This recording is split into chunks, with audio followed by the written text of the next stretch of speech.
I followed the rules, paid my dues, and crushed shit in corporate America. Then freedom became all that mattered.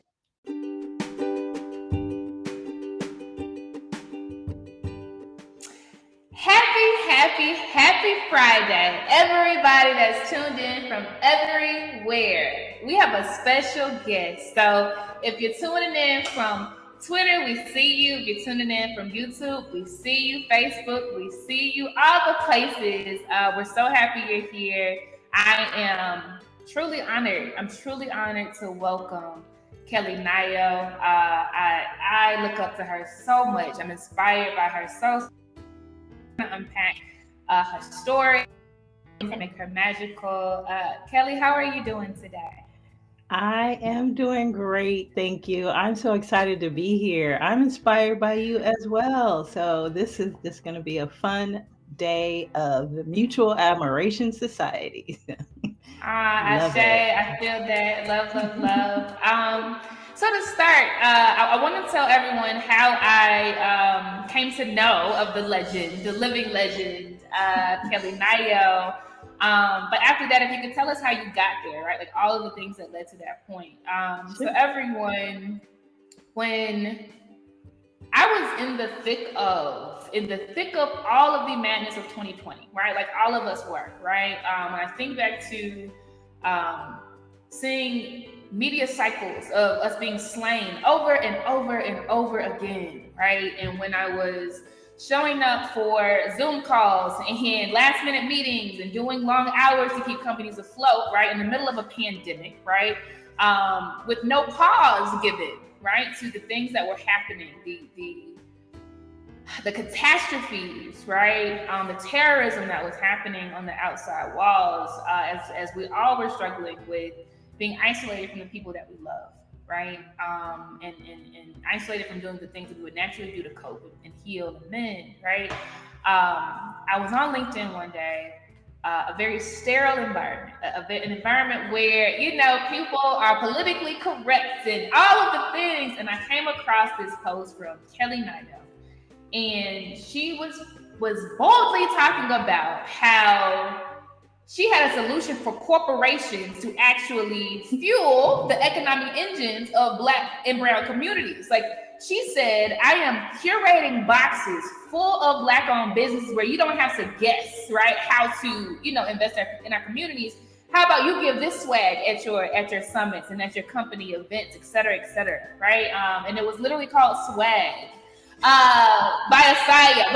And I'm gonna let. But that floored me. I was just like, how radical and brilliant this is, right? And giving them a chance to put their money where their mouth is, and not just put it in the atmosphere, but put it directly in our communities. Kelley, you're dope. How did you come to that place? Thank you. So I first want to just let you know I am Nayo-Jahi. Just give a lot of respect to my husband who inspires me to just be my blackety black self. So I just want to call that out. So I use Nayo-Jahi, both names. So the Swag by Asayo project, I partner with my cousin, Andrea Long. And Dre and I both have had a lot of privilege in terms of education opportunities. Our family supported us to go ahead and go through college. A lot of families don't have that. Dre and I both did. Dre continues to do work in corporate, and she has been blessed to be in a lot of tech spaces, work for a lot of different startups and organizations that are tech related. And she had this idea. She's like, these companies are still spending money on swag. A lot of it is stuff that I'm not really even interested in. And at that time, I was doing some work with an organization called Uptima, and I had been teaching small business owners how to launch their businesses. And so I was just going through this 6-week freelance accelerator. I did that for about 5 years.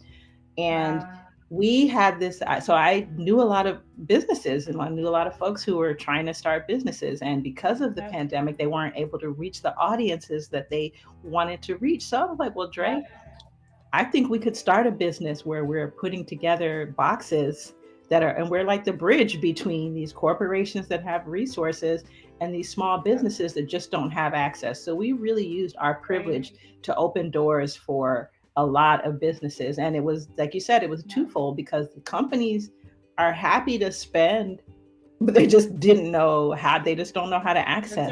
They, you know, they don't even know the people who know the people. So between us, we've been able to really help a lot of small businesses. We have a strategy that is designed to uplift the businesses. So we place an order of a minimum of 25 items. We help these small businesses develop wholesale strategies. Some of them don't have it. And so that's the kind of work that I like to do. Like, no, you need to charge this amount, and then you can crank out 25, as opposed to, you know, in addition to spending your weekend at the flea market or the places. You know, the world is starting to open up a little bit and folks are getting back out there, but it is such an honor. And then we pay them up front for their products. We don't, you know, again, we're not playing games with people's money or time, and we're treating them like respected, you know, businesses, which is exactly it. So we've been, and then we include a postcard in every gift box we send. And the postcard features the business. It has their website, their social media handles, because our idea is to drive business to them. And I've identified like universal products, teas, candles, body butter. I wear a lot of hats as an entrepreneur, so I make my body butter. So that's lovely too, when somebody's like, oh, let's get some body butter. So, and because of Dre's access and the places that she operates, I mean, it's been some high profile clients. So we've done a product for DoorDash, we've done gift boxes for them, for MailChimp, for Lyft, for so many high profile companies. So that's also been just really lovely to be able to have that. We're not haggling. Our price is our price. And we've been able, like I said, we've been able to be a bridge and just give people the exposure that they need. And so it's Black businesses, brown businesses. One group came to us. They were like, we really would like to feature Native American folks. And we're like, we don't have access, but if you have somebody in mind, we'll reach out to them. We did. We were able to open some doors, and met a little 12-year-old indigenous young lady in Arizona. And she's like, I own 2 retail shops. What? 12 years old. Her grandma taught her how to make soaps and all of these things. And so that's been inspiring too. So it's just been a wonderful, wonderful journey. So yes, that is so powerful. And I'm just curious, right? Like, a lot of times we hear about, you know, profitability metrics and revenue and all of this stuff, but do you have any anecdotes about the way that what you do impacts the lives and livelihoods of the businesses you're bridging to these corporations? Well, I would say one of the things that we've been getting asked to do, we're doing it for Black History Month next week, and we've done this in the past, is they ask us to host these virtual fairs for, like, so some of the clients, they want to do something for Black History Month. Yeah. And so what we're doing is we're bringing in 5 vendors whose products are in the boxes. So they bought some boxes, and then we're going to do this virtual fair. And so then each of the vendors will have an opportunity to talk about their businesses, what inspired them, and just get more attention about their businesses. Yeah. So I haven't heard directly from vendors how this has impacted them, but it certainly gets people in front of audiences that they wouldn't necessarily have had access to. So that's really, you know, exciting for us in terms of that. Yeah. Yeah, I mean, that's huge, right? Because, we both work with a lot of entrepreneurs. Like, the idea of pitching is so foreign, right? To a lot of people if they're not told. Like you mentioned, privilege. Like, we've had the privilege of being in spaces where we understand, you know, how to meet people and how to sell your product. But a lot of entrepreneurs don't think about pitching. They're just thinking about, how do I get my next dollar? They're hustling, right? That's right. So that's amazing that you give them the opportunity to tell their story and, you know, get the jitters out and get the reps in. Right. And the same, like, even things like not negotiating on their price. Like, when I'm not haggling people down, I'm like, no, that's your price. Most entrepreneurs, especially Black women, many of us are already undercharging. So when they tell me what their price is, I'm like, I'm going to pay you that price. I'm going to expect excellent service. And that sends a signal to them, like, we take them seriously. And like I said, because our vendors, our clients are well-funded organizations. They're going to spend this money anyway, and they're not going to miss it. their employees are going to be really happy, right? Because again, when somebody makes a product with love, you feel it. And all of our vendors, like, they love what they do. They love their product. Even my body butter was born because I love making something for my skin. So and that's how Black folks tend to approach business. We're doing it from a place of passion, and it shows up in our products, so. And then there's some folks I have to help them out. I'm like, sis, I can't send this out without a label. Like, right, let me coach you. Do this. Yeah. And being able to say to them, yes, and. So it's like when I get something and it's just not quite there, to be able to go back and say, I love what you have here. Here's what I need to make it, so I can get it to these clients, and having them be like, thank you for telling me, I hadn't thought of that, And so being able to help people on their journey to level up, because there was a lot of people who helped me level up on all of my businesses. Like anything I've ever done, there's always been somebody who gave me something that changed the trajectory of it. So I say, hats off to you, sis. Like,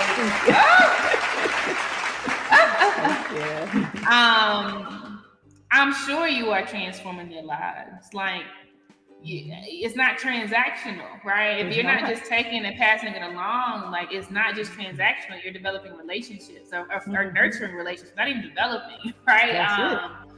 So beautiful. Okay, so I'm curious. Like, tell us more about your shea butter business that you had. So Body Butter by Kelley, I've been making at my husband's suggestion since 2016. I used to buy body butter from a vendor, and I couldn't always get it. And I didn't discover body butter till I was older, like in my 30s, not older, but like I grew up with skin challenges, but didn't learn about body butter. And it was a game changer for me. I had eczema from head to toe. And so when I learned about body butter, I'm like, why have I not known about this? And so loved it, but could only get it at like the flea market. The best product came from a sister who I love, Afia.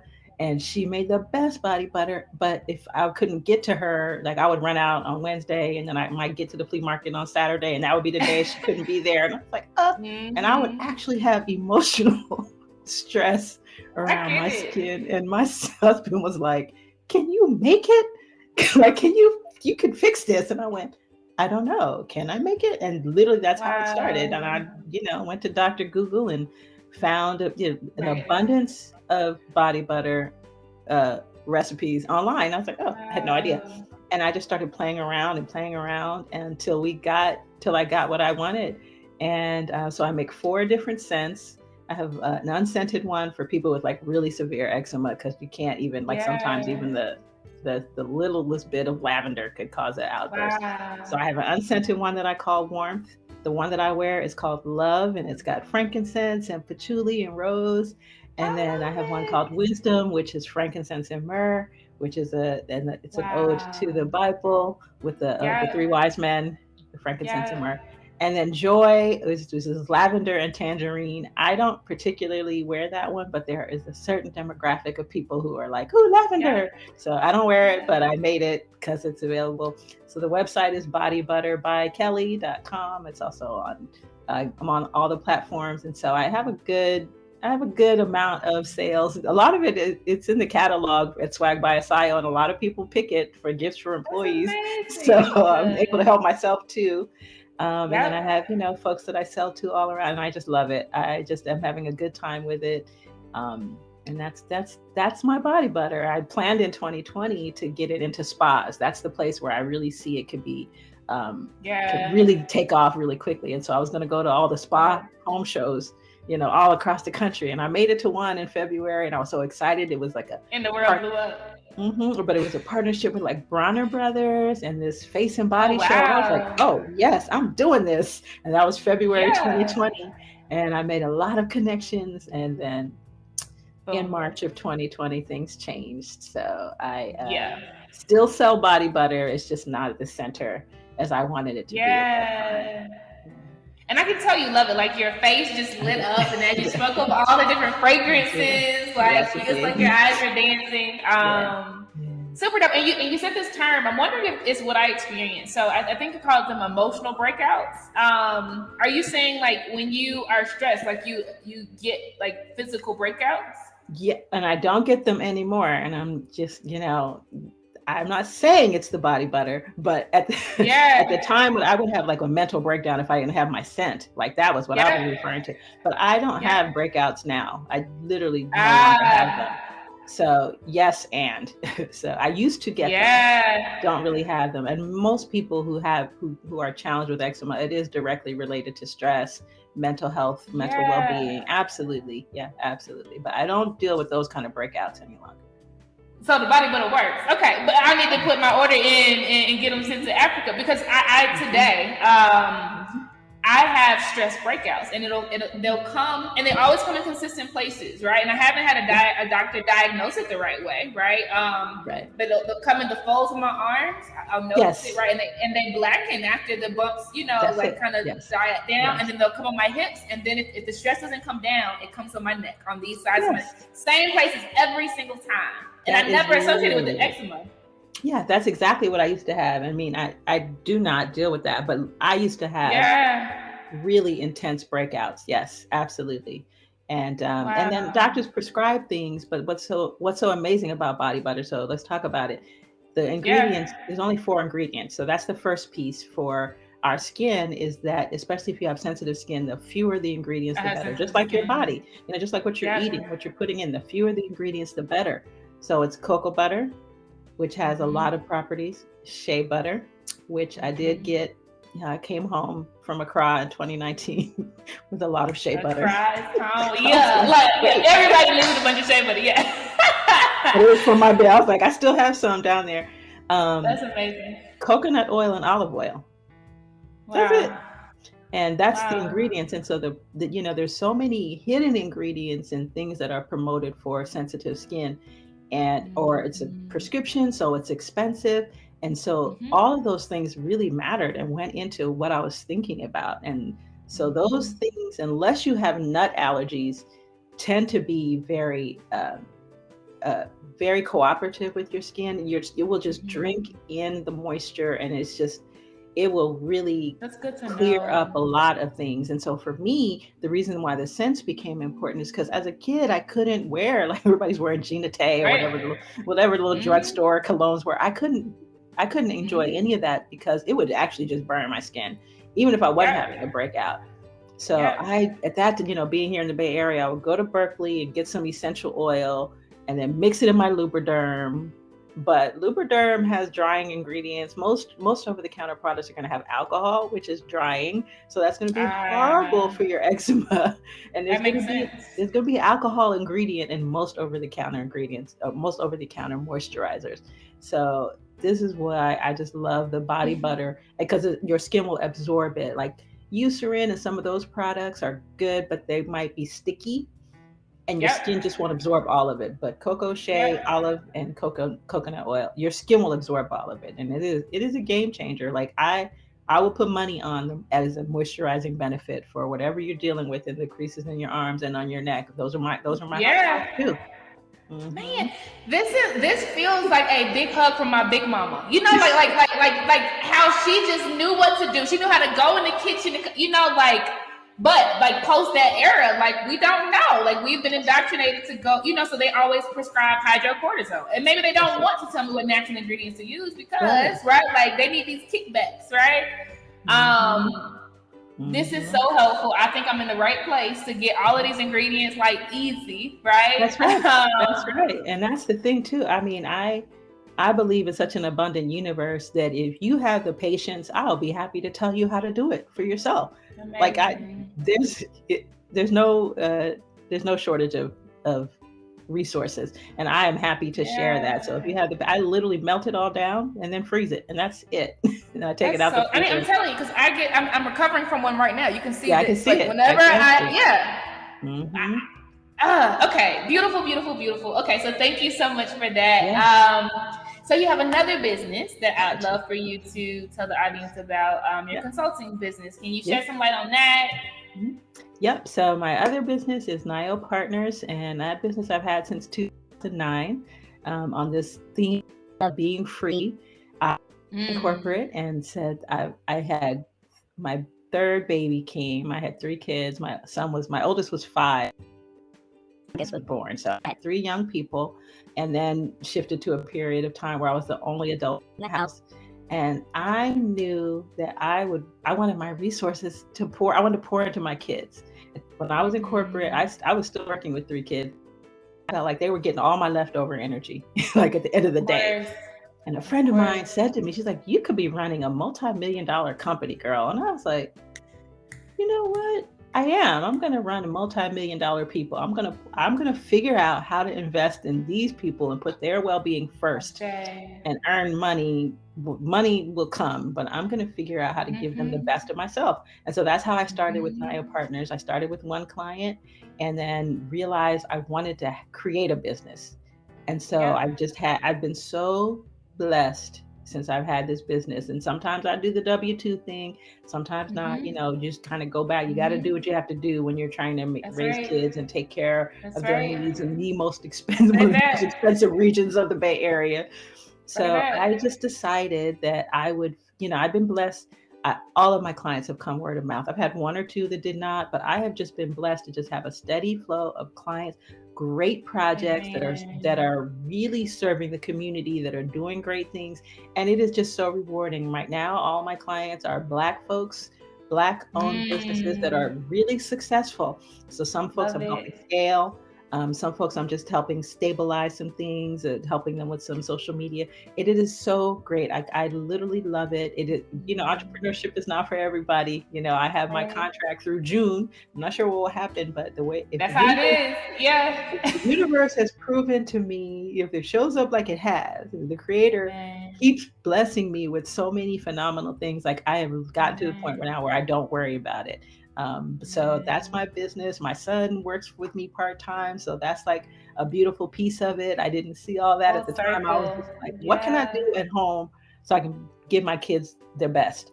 And so that was what I was thinking at the time. And so now that I have this empty nest, I have, after all these years, now shifted to strategy. But before it was just, let me figure something out. Let me just figure this out, think it through. But now I'm like, okay, so now I'm an LLC, like I said, and I've got, payroll and all those things and QuickBooks and accountant. But in 2009 till 2021, I was like, okay, all right. Okay, it worked. Okay, it worked. Like literally every year, it'd be like building a plane as you fly it. That's entrepreneurship. Yeah, that's it. Yeah. So how did you get to this point of because you said something key just now. You said but now I don't worry about it, right? And as an entrepreneur, I know what's behind that line, right? Like there is this uncertainty and you on pins and needles, like waiting for the next contract and the next client and the next yes. Even people, I'm thinking about that, I'm gonna get that. We still buy it, didn't get that, right? How did you get to this point? And I don't know what it involved. I don't know if it involved healing or mentorship, but how did you get to the point where you don't worry about, right, where the next meal or contract comes from? Yeah, it is kind of almost like just a life philosophy. Like there's just having had so many experiences, some of which were phenomenal, some of which were really painful, some of which were confusing and overwhelming. But the through line is I made it through. I came up with something that made sense at the time. The solutions always present themselves. I'm a big student of metaphysics. I love the Course in Miracles. I love anything metaphysical. And I am diligent about applying these principles. So I'm a great student and I can read a lot of things and take in information, but I also will apply it. And one philosophy one theory that runs through every spiritual practice or every religion is you either pray or you worry. You cannot do both. That faith, that's where the faith is just okay. And that's where I stop worrying, because even if another client never surfaces, I am of the belief that something else that there's something else I'm supposed to be doing. And I don't know what the something else, but I trust so deeply just because of the journey I have been on and the results that I've had. I'm like, okay, well, just look at your own life for your inspiration, because you have had these seeming moments where you're like, is this going to work out? And it works out. So Yep. it is a process, and it's continual. It's always ongoing. So there's always some post-it notes. There's always some affirmations. There's always a book to inspire me, to remind me. Like, it is never ending, and I enjoy it. I enjoy that. I've come to accept that that's just part of who I am. I'm always going to be studying something, and I'm always going to be open to new places for inspiration. And that's why I don't worry. Like, I think about it, I set some intentions, and I have consistently had my intentions and my expectations exceeded. So that's why I just keep going. Yeah. To the chagrin of some people around me. They're like, this thing might be a little late, or what's going, and I'm like, it's late, but it's coming, or it doesn't look like the way we wanted it to look, but it's it still is looking like something, right? So yeah. And that's a lesson in itself too, right? I guess finding the courage in entrepreneurship to understand that what's fulfilling to you, even if it is an inkling, right? Or what's a priority for you, or what matters most to you, may not matter for the people you love dearly, right? And they be quite, and that comes with a lot of hurt, actually, and resentment, but getting to the point where you're just like you said, like casually, like, yeah, it may not make sense to you, but I'm trusting, I'm holding on. Like that's a place of growth as well. It is. And it's as entrepreneurs, I always tell people too, it's really important to have a community of other entrepreneurs, because it's a wonky, some kind of special wiring we have, and only another entrepreneur will get it. Similar to like educators, like, when you have people who could teach second grade and they are really enjoying it and they love it, like, you need to have a community of other elementary school teachers who love what you do. Like, we are all wired a certain way, and to have at least 2 to 3 folks that you are just communicating with really specifically about your entrepreneurial goals and expectations, and that is so important. And one of the ways that I find myself inspired is through my clients. Like I said, I have clients these are Black-owned businesses, and so there's a certain way of thinking you got to have, and they are significant in size, and so they inspire me. Like, when I'm looking at what my clients have accomplished, I'm like, dang, this started with a dream too. They just had an idea one day, and now they got a team of 15 and continuing to grow. So even that is just so helpful, to surround yourself with the folks who are going to pull you in the direction of where you want to go. You have to have that. And you can't have it exclusively. You also want to have people that you're pulling, that you're inspiring. And knowing that you stand in that line, it is, to me, like a reminder of the work that I'm doing. Like, oh, right, somebody's looking at this going, oh, wow, I would love to. So that's good, and being able to inspire those folks. But at the same time, I need to be pulled. I need to be inspired. I need a catalyst. I need I need something to keep me going. So, of course. Beautiful. I mean, I can't even believe like the half hour has gone this fast. I'm like so sad, because to your point about needing to be not exclusive of people who aren't entrepreneurs, but needing to be surrounded by entrepreneurs who get it. This has been water for me, because and I get it, right? When people see me, they're like, "You're doing all this," but they don't see the backstory. How I'm literally walking by faith most days, and right up until everything falls from under my feet, something comes right in the nick of time. I mean, time after time after time after time. Again, I'm just stubborn enough to keep on going with nothing, with nothing. But you're saying it. You're speaking my life. You're speaking our lives and our stories. So before we drop, and oh my gosh, it's so amazing, Kelley. Could you tell us, in your own words, what freedom is to you? What does it feel like? What does it taste like? What does it look like for you? I appreciate that question. When you made the comment about, when you opened up, you talked about my post on LinkedIn and how it caught your attention because it was so unapologetically Black entrepreneurs. And I didn't think about that at all when I posted it. So if I was to say what freedom means, what it is to me, it's just that I am moving through the world really sure about what's important to me and really sure that other people need to know about whatever I think is great. You need to know that this is great too.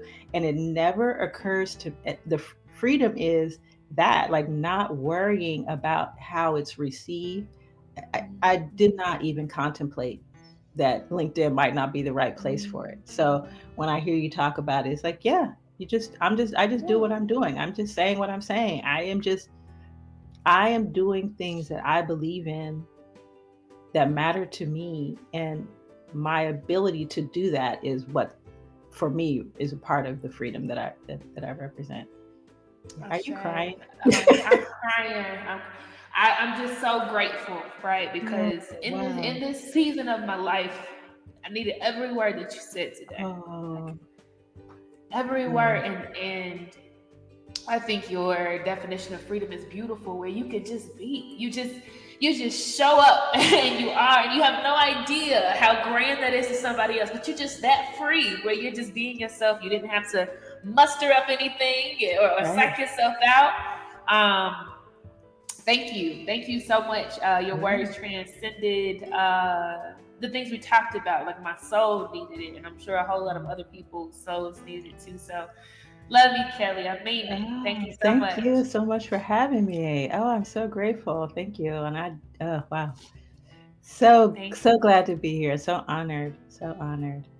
And I know that we are on a journey. I know that there is some more that you and I are meant to do, and we don't know what it is yet. And like, I so believe that we don't know, and it's going to be like, oh wow, phenomenal. So well, thank you so much, Kelley. Thank you everyone for tuning in to this week's episode. I will see you all next week. Have a great weekend.